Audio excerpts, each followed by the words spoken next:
plus de personnes en haut pour faire le service. Parce que François, pour l'instant, est caché dans la cuisine toute la soirée, quoi. Il ressort à 23h dans la minuit. grotte.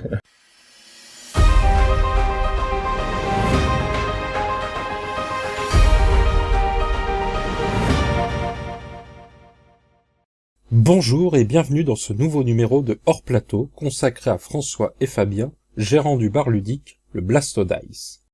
François et Fabien, bonjour. Bonjour. Comment vous est venue l'idée d'ouvrir un bar à jeux ? Alors, le bar à jeux, c'était venu comment? C'était venu, on travaillait ensemble, on gérait un projet ludothèque au Clay, là où on travaillait à l'époque. Et puis, en naviguant à droite à gauche dans différentes villes, soit à Brest ou Chartres, on voyait des lieux qui émergeaient comme ça, à base de jeux, de tables, de boissons. Et du coup, on a regardé à Toulouse, on voyait qu'il n'y avait pas. Et donc, nous, on s'est dit, bah voilà, pourquoi pas nous? Et on s'est lancé dans le bar à jeux. Sur un projet comme le vôtre, on est sur quel budget à peu près ?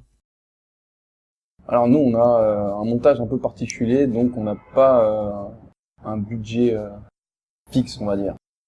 Nous, on a racheté une société plutôt que d'en créer une. Du coup, c'est pas exactement le même budget. Nous, on est sur un budget de 110 000 euros à peu près. Environ, ouais. Actuellement, vous êtes combien à travailler ici ? On est deux. Que vous deux ? Que vous deux Et un extra pour les week-ends. c'est ça.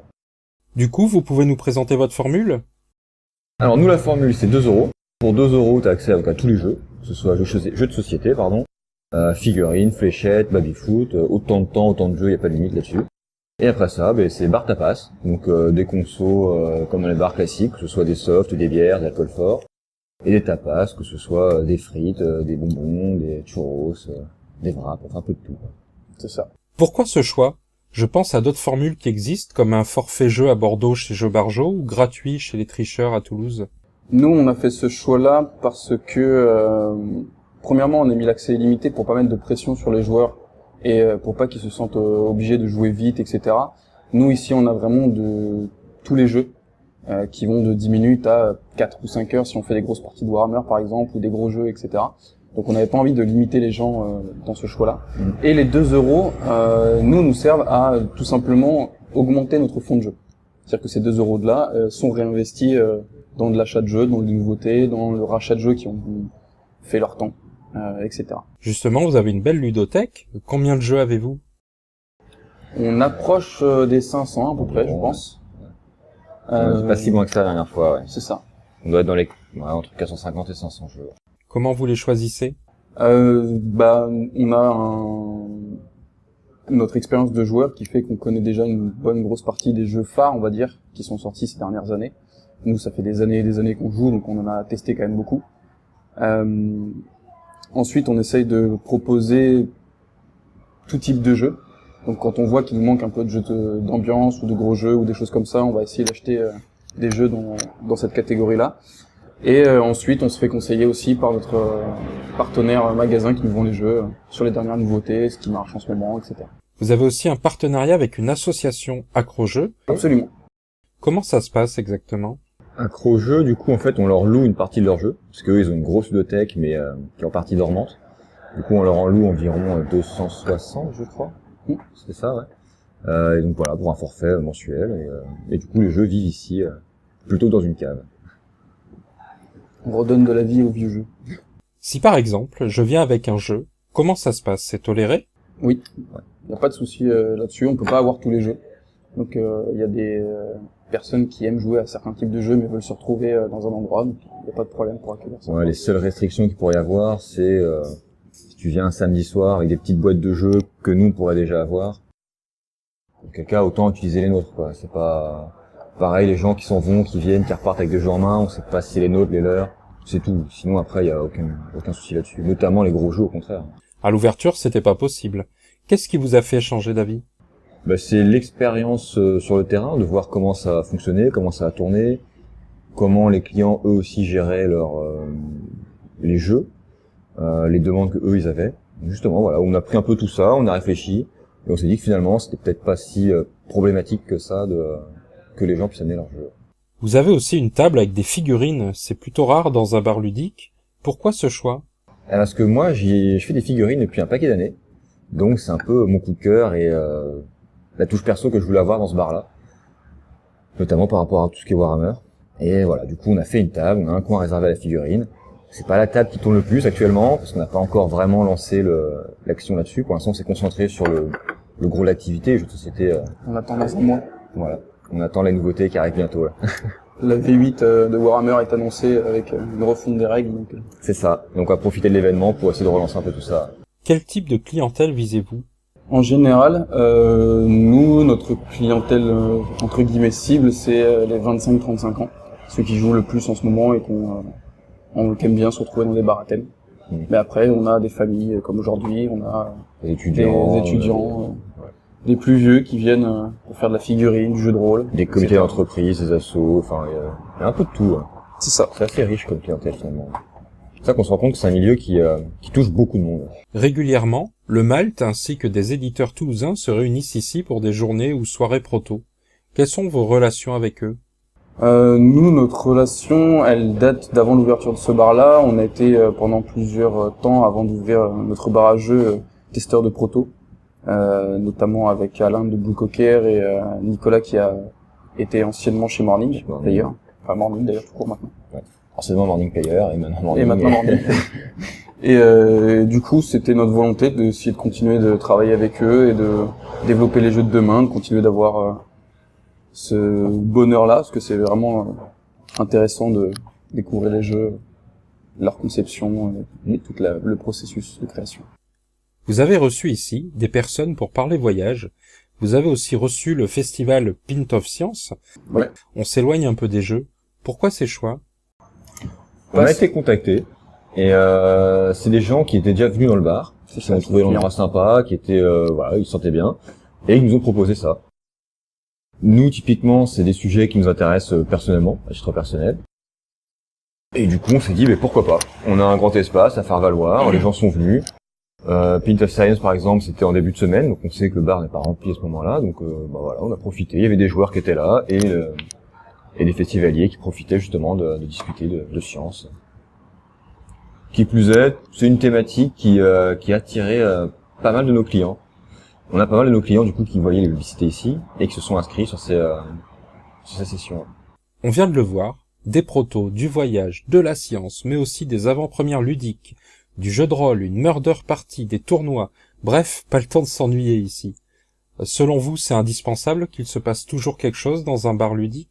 Indispensable, peut-être pas. Nous, c'est notre vision de la vie de notre bar, tout simplement. On aime bien organiser des choses, faire vivre notre bar, proposer des choses différentes. On aime bien ça, tout simplement. Donc, un bar, c'est un lieu de vie, donc il faut qu'il y ait du mouvement. Donc on propose des choses. Les gens s'y retrouvent pas, justement. On a des types de personnes qui viennent sur tel événement, d'autres qui vont sur d'autres événements. On essaie de toucher un peu tout le monde pour tout le monde soit content. Il y a aussi 2 autres bars ludiques sur Toulouse et un restaurant ludique. Vous avez des contacts avec eux? Alors certains plus que d'autres. Après, on n'a pas actuellement, en tout cas pour l'instant, on n'a pas eu trop le temps de creuser ça. L'Yggdrasil, on l'a vu quelques fois. Baraque à jeux, on s'était croisés au tout début. Plusieurs fois et les tricheurs, on n'a pas encore eu le temps de les rencontrer. Non, les tricheurs, c'est pas bien. Et ça, pareil, c'est quelque chose qu'il faut qu'on prenne le temps de faire, mais pour l'instant, on a un petit peu la tête dans le guidon. Mais la cohabitation est possible, selon vous? Ah oui, moi je pense qu'il y a carrément moyen même de faire des choses ensemble.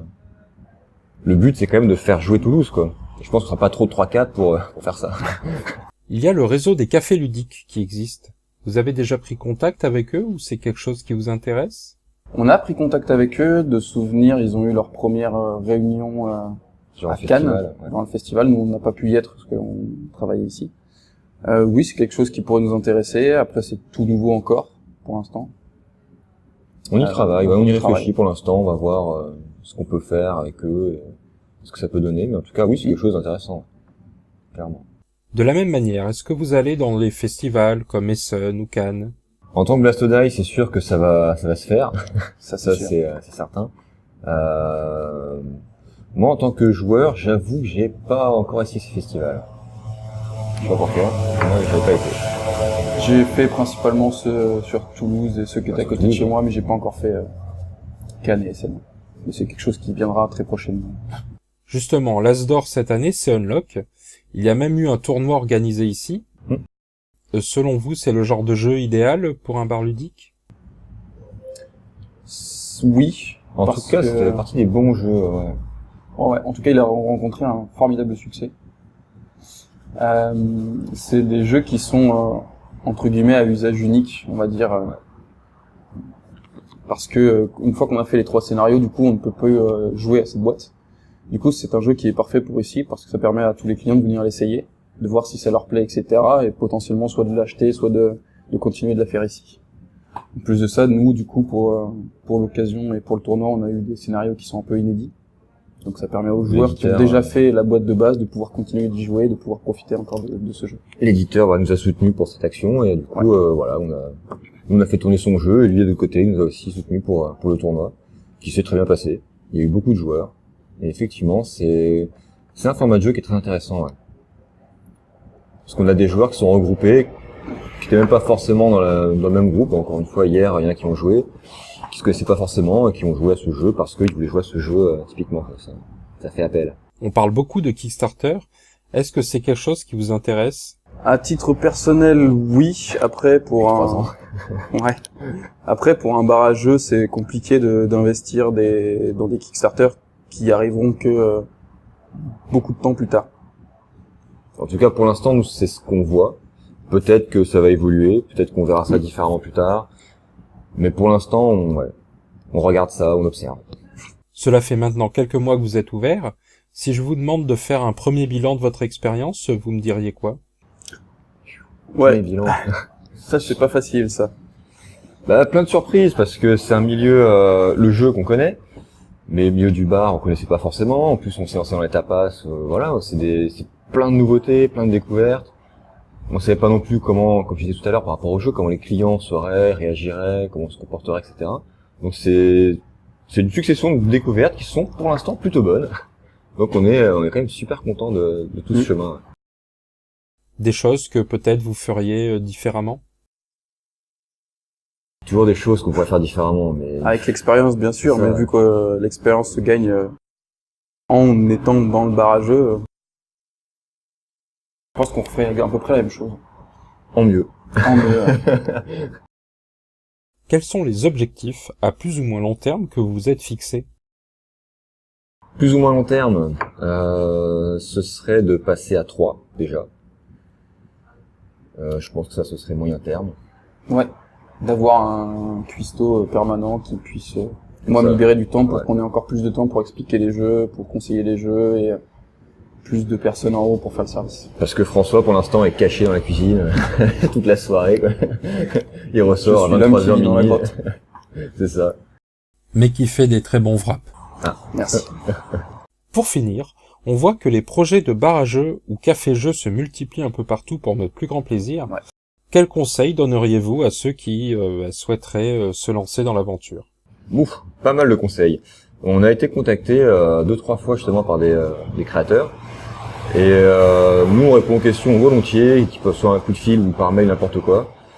Après, là, si je devais donner un conseil,